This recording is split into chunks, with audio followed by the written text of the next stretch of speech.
জঙ্গলে নেমেছে ভয়ঙ্কর বিপদ। সকল সুন্দরবনবাসী নৌকা মাঝিদের উদ্দেশ্যে জানানো হচ্ছে, জঙ্গলে এক লাল দানবের উৎপাত বেড়েছে।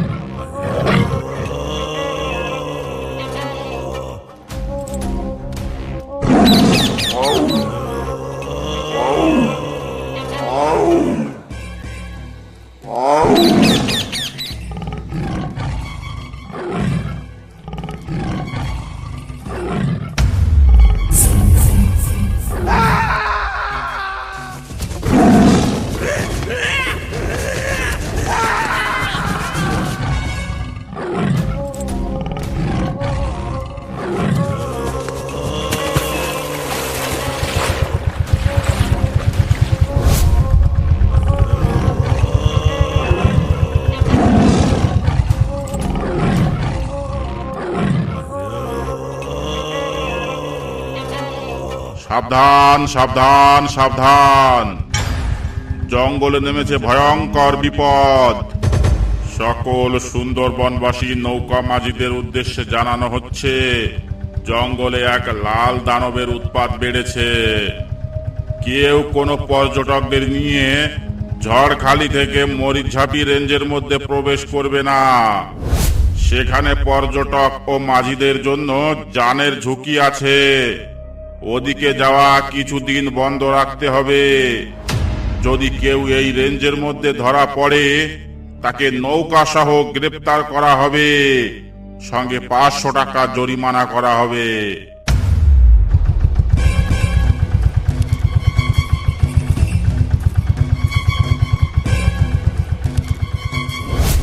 কি হে হরেন মাঝি, ফরেস্টার থেকে কি বলছে সব শুনছ?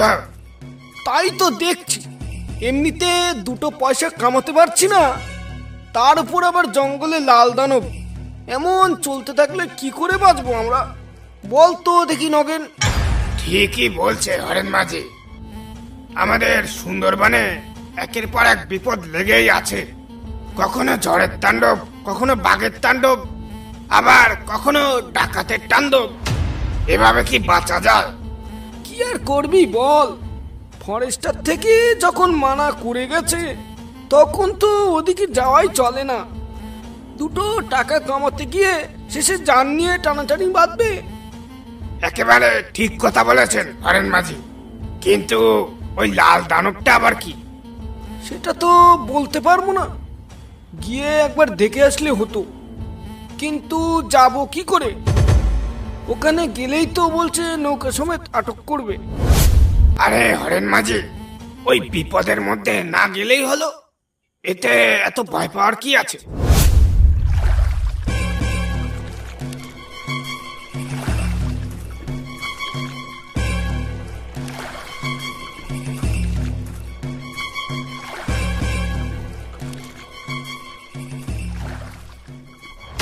এই মধু, কোন দিকে যাচ্ছিস তোরা মাছ ধরতে? আমরা ঝড়খালির দিকে যাব বলে বেরিয়েছি। এই 2জন মিলে ঝড়খালির দিকে যাচ্ছিস? তোদের সাহস তো কম না। একজনকে বাগে ধরলে আরেকজনকে বাঁচাবে কি করে? ঝড়খালির দিকে এখন যাস নে, ফরেস্টার থেকে কিছুক্ষণ আগে মানা করে গেছে। ওখানে এখন বেশ কিছুদিন ধরে যাওয়া মানা আছে। কোথা থেকে জানি একটা লাল দানব ঢুকেছে ওখানে। লাল দানব? দানব আবার লাল হয় নাকি? কি বলছো এসব মাঝি ভাই? গাঁজা টাজা খেয়ে আছো নাকি? হ্যাঁ, লাল দানব, বন্ধ করো তোমার এই গাঁজাখড়ি গল্প, এসব আমরা মানি না। আমার কথা শোন মধু, মরিচঝাপির দিকে বা ঝড়খালির দিকে এখন খুব বিপদ। তুই বরং অন্যদিকে যা। আরে মামা চুপ করো তো তুমি। লাল দানব যখন বললে তখন তো দেখতেই হয়। যাই দেখি, গিয়ে দেখে আসি সে কেমন লাল দানব। এ লাল দানব আমি না দেখে ছাড়বো না। যা যা, মুরগে যা, আহাম্মক কোথাকার। যাবই তো, যাবই তো। তোমার কথা শুনে বাড়ি গিয়ে ভয় পেয়ে না খেয়ে বসে থাকবো নাকি? রাখো তোমার লাল দানব, আমি গেলাম।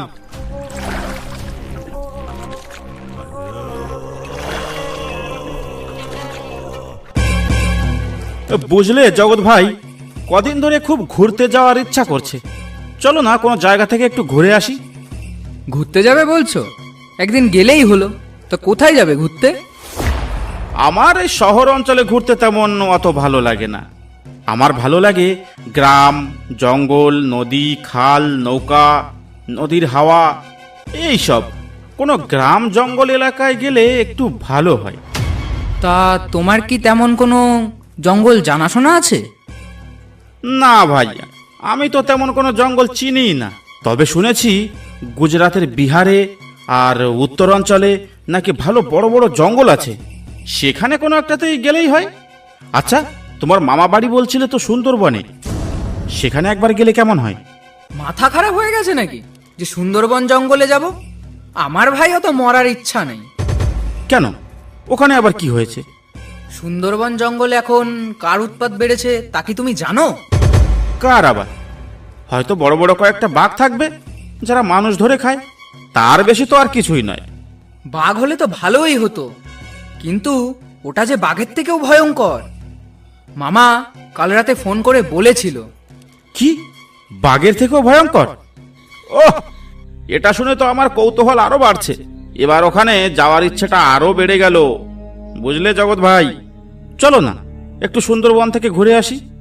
না ভাই, আমি ওখানে যাব না। ভেবে দেখো জগৎ, সুন্দরবন আমাকে নিয়ে গেলে তুমি যত পারো তত মাল খাওয়াবো, তাও আবার বিদেশি। আমাকে বিদেশি মদের লোভ দেখিয়ে তুমি সুন্দরবনে বাঘের মুখে নিয়ে যেতে চাইছো? আমাকে দেখে কি তোমার মাতাল মনে হয়? আরে অত ভেবো না তুমি, অ্যাডভেঞ্চার সবার জীবনে দরকার। ঠিক আছে, এত করে যখন বলছো তাহলে চলো একদিন। তা কবে যাবে বলো? কালকেই। কালকেই? হ্যাঁ, কালকেই। ঠিক আছে, তাহলে কালকে সকাল সকাল রওনা দেব। আজ তাহলে এলাম আমি।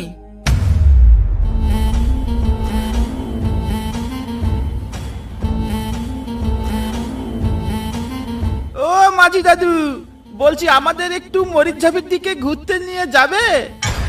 তা মরিচঝাপের দিকে নিয়ে গেলে কত টাকা দেবে বাবু? তা আপনি কত টাকা নেবেন সেটা আগে বলুন। নগেন, তুই কি ভুলে যাচ্ছিস মরিচঝাপির দিকে যাওয়া বারণ আছে? ওদের নিয়ে মরিচঝাপে যাস নে। ওই জঙ্গলে কিন্তু লাল দানব আছে, ওর পাল্লায় পড়লে কিন্তু আর রক্ষে নেই, একেবারে হাড় মাংস চিবিয়ে খাবে। আরে রাখো তোমার বিপদ। এই, আপনি চটপট উঠে আসুন তো নৌকায়। দাদু, ওখানে কোনো বিপদ হবে না তো? আরে ধুর, আমি আছি তো, হয়তো ভয় পাচ্ছিস কেন? ভাগ্য ভালো থাকলে ওই লাল দানবের সঙ্গে আমাদের দেখা হয়েও যেতে পারে। ঠিক আছে, চলো তাহলে।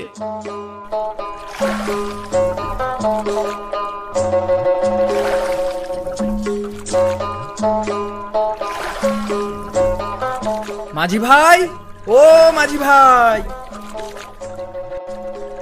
হ্যাঁ হ্যাঁ, আসছি আসছি।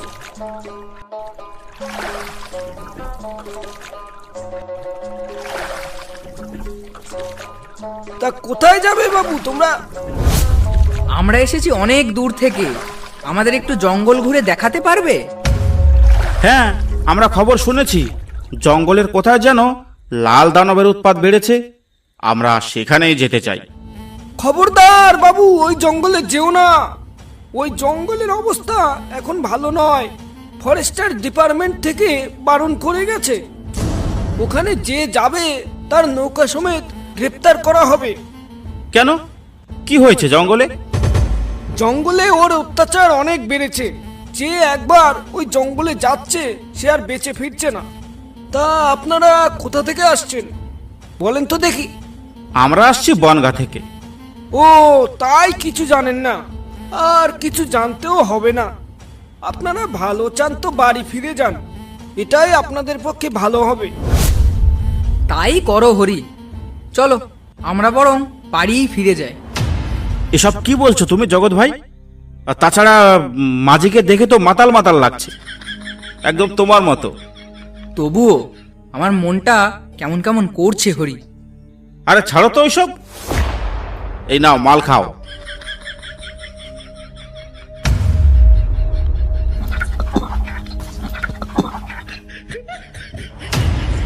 কি মাঝি ভাই, তুমি একটু খাবে নাকি বিদেশি মদ? দিলে একটু দাও, অনেকদিন বিদেশি মদ খাইনি। হারিয়া খেতে খেতে আমার মুখটা কেমন যেন হাড়ির মতো হয়ে যাচ্ছে। এটা তুমি দারুণ বলেছো। হাড়িয়া খেতে খেতে তোমার মুখটা সত্যি হাড়ির মতো হয়ে যাচ্ছে, আর বুদ্ধিটাও তেমন হাড়ির মতোই হয়ে যাচ্ছে। আমাদের ওই লাল দানবের জঙ্গলে নিয়ে গেলে তোমাকে অনেক টাকা দেব, আর পেট ভরে বিদেশি মাল খাওয়াবো। হরেন মাঝিও কারোর পরোয়া করে না। মরিচঝাপির দিক গিয়ে নগেন বেটা আজ তো ভালোই কামাবে, আর আমি ঘাটে বসে বসে মশা মারবো? না, আমার ভয় পেলে চলবে না, আমাকেও কিছু ইনকাম করতে হবে। আরে ও মাঝি ভাই, অন্য মনস্ক হয়ে কি ভাবছো? আমাদের নিয়ে যাবে কি না? এমন সুযোগ কিন্তু বারবার আসবে না তোমার। তা বাবাজিরা, তোমাদের আমি ওই লাল দানবের জঙ্গলে নিয়ে যেতে পারি, তাহলে আপনারা আমাকে কত টাকা দেবেন? এই আমরা দুজনই আছি, তার মানে তোমাকে 2000 টাকা দেব। ওরে বাবা, এ তো অনেক টাকা, তার উপর আবার বিদেশি মদ। আজ সকালে যে কার মুখ দেখে উঠেছি।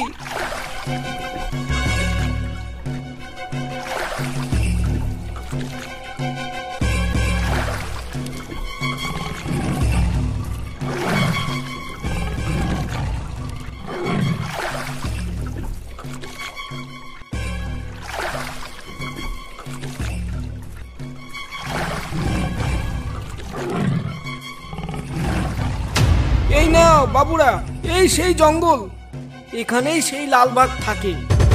কিন্তু বাবু, দয়া করে পারে যাওয়ার চিন্তা ভাবনা করবেন না একদম, তাহলে কিন্তু জান নিয়ে ফিরতে পারবেন না। পাড়ে যাব না মানে?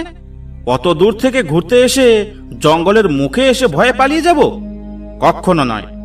দেখেছো জগৎ ভাই, কত সুন্দর নিলিবিলি জায়গা। চলো না ওখানে গিয়ে একটু প্যাগ মেরে আসি। ওরে বাবা, জঙ্গলের ভিতর ঢুকে মাল খাবে বলছে? নেশা হয়ে যদি ওখানে পড়ে থাকো, তবে কে আনতে যাবে তোমায়? আমি কিন্তু বাবা জঙ্গলের মতো ঢুকতে পারবো না। তোমাদের এত বারণ করছি, তবুও তোমরা যেতে চাইছো। গেলে যাও, আমি এখানে দাঁড়িয়ে আছি। আরে হ্যাঁ হ্যাঁ, তোমাকে যেতে বলছি না আমাদের সঙ্গে, তুমি এখানেই থাকো, কিন্তু চলে যেও না যেন আবার আমাদের রেখে। আর এই নাও 1 বোতল বিদেশি মাল, তুমি এখানে নৌকায় বসে বসে খাও, আর আমরাও একটু ভেতরে গিয়ে নিলিবিলি আয়েশ করে খেয়ে আসি। ভেতরে কোনো রকম অসুবিধা হলে আমরা ফিরে আসব। ঠিক আছে বাবুরা, আপনারা যান, আমি এখানেই আছি।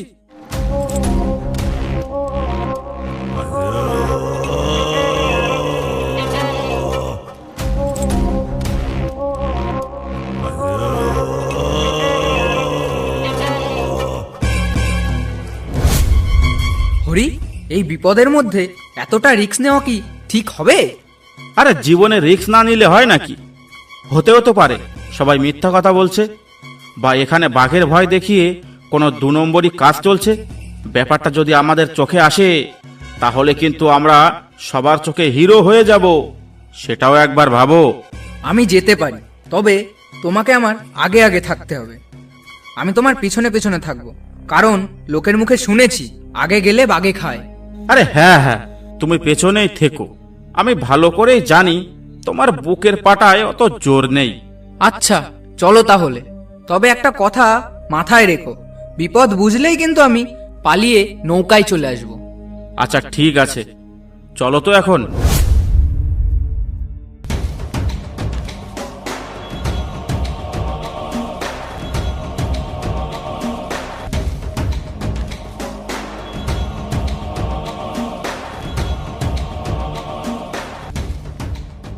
এই কে আপনি? এই ভয়ঙ্কর জঙ্গলের মাঝখানে আপনি কি করছেন? এই জঙ্গলের নাম শুনলে মানুষের রক্ত ঠান্ডা হয়ে যায়, আর তার মধ্যে আপনি একা একা কি করছেন? তোমরা এখান থেকে শিগগিরই পালাও, এটা কিন্তু সেই লালবাগের জঙ্গল। ওইখানে এসে পড়লে প্রাণ নিয়ে ফিরে যেতে পারবে না। দেখেছো জগৎ, আমি বলেছিলাম না এখানে কোনো লালবাগ নয়, এখানে অন্য কোনো চক্কর চলছে। আর যারা লালবাগের নাম করে এই জঙ্গলের মধ্যে চক্কর চালাচ্ছে, এ তাদেরই একজন। থামো, তোমরা ফালতু কথা বলো না। তোমরা কিচ্ছু জানো না, তাই এই সব কথা বলছো। এ জঙ্গলে আমি কোনো চক্কর চালাই না। আমি এ জঙ্গলের প্রহরী। আমি বহুদিন যাবৎ এই জঙ্গলকে রক্ষা করেছি। এই এক্ষুনি বলো তোমার সর্দারের নাম কি, আর তোমরা এই জঙ্গলে লালবাগের ভয় দেখিয়ে কি কারচুপি করছো? না হলে এক্ষুনি গুলি করে মাথার খুলি উড়িয়ে দেবো তোমার। তুমি আমাকে মারা তো দূরের কথা, আমার শরীরটাও স্পর্শ করতে পারবে না। মতলবটা কি আপনার বলুন তো? আমরা না হয় পালিয়ে গেলাম, কিন্তু আপনি এখানে কি করছেন? নাকি বাঘের ভয় দেখিয়ে আমাদের তাড়াতে চাইছেন? মতলবটা কি আপনার? ওটা তো কোনো বাঘের গর্জন বলে মনে হলো, তাই না হরি? সত্যি করে বলো তো হরি, এটা কি সেই লাল বাঘ নাকি তোমাদের কোনো কারসাজি? সেটা আমায় জিজ্ঞেস না করে পেছনে তাকিয়ে দেখো।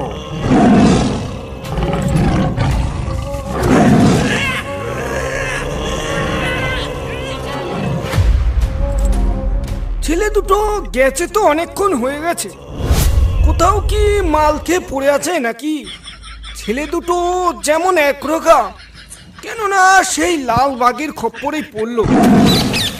এ কি এত জোরে বাঘের গর্জন? তাহলে ওদের তো মনে হয় কোনো বিপদ হয়েছে। হায় হায় হায় হায়, মনে হয় ছেলে দুটো আর রক্ষা পায়নি। এই তো একটা ছেলে এদিকে ছুটে আসছে। মাঝি ভাই এক্ষুনি এখান থেকে চলুন, আমার বন্ধু হরিকে মেরে ফেলেছে ওই লালবাগে। তাড়াতাড়ি উঠে আসেন বাবু, তাড়াতাড়ি উঠে আসেন। আমি বারবার মানা করেছিলাম ওদিকে যেতে, তাও তো তোমরা কেউ আমার কথা শুনলে না।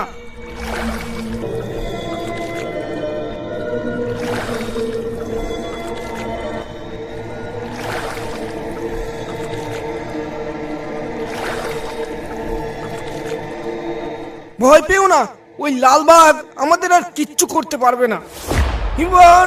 এবার বলো তো জঙ্গলে কি দেখলে? জঙ্গলে ওই লালবাগ ছাড়াও আরো একটা লোককে দেখলাম, যার কথা আমার ঠিক সুবিধার মনে হলো না। সেই লোকটার সঙ্গে কথা বলতে বলতেই হঠাৎ আমাদের সামনে চলে এলো সেই প্রকাণ্ড লালবাগ, আর এসে ঝাঁপিয়ে পড়লো হরির গায়ে। তারপর হরিকে নিয়ে জঙ্গলের ভেতরে চলে গেল। তা এখন আপনি কি করবেন বাবু? এবার বলো তো এখন কোথায় নিয়ে যাব তোমাদের? মাঝি ভাই, আমি আর কোথাও যাব না মাঝি ভাই, আপনি আমাকে একটু ঘাটে পৌঁছে দেন, আমি এখান থেকে সোজা বাড়ি যাব। অসংখ্য ধন্যবাদ ভিডিওটা দেখার জন্য। ভিডিওটা ভালো লাগলে একটা লাইক করতে আর একটা সাবস্ক্রাইব করতে ভুলবেন না। সুন্দরবনের বাঘে আক্রান্ত কোনো রোমহর্ষক গল্প থাকলে আমাদের ফেসবুক পেজ বা ইনস্টাগ্রামে পাঠাতে পারেন, ডেসক্রিপশন বক্সে লিংক দেওয়া আছে।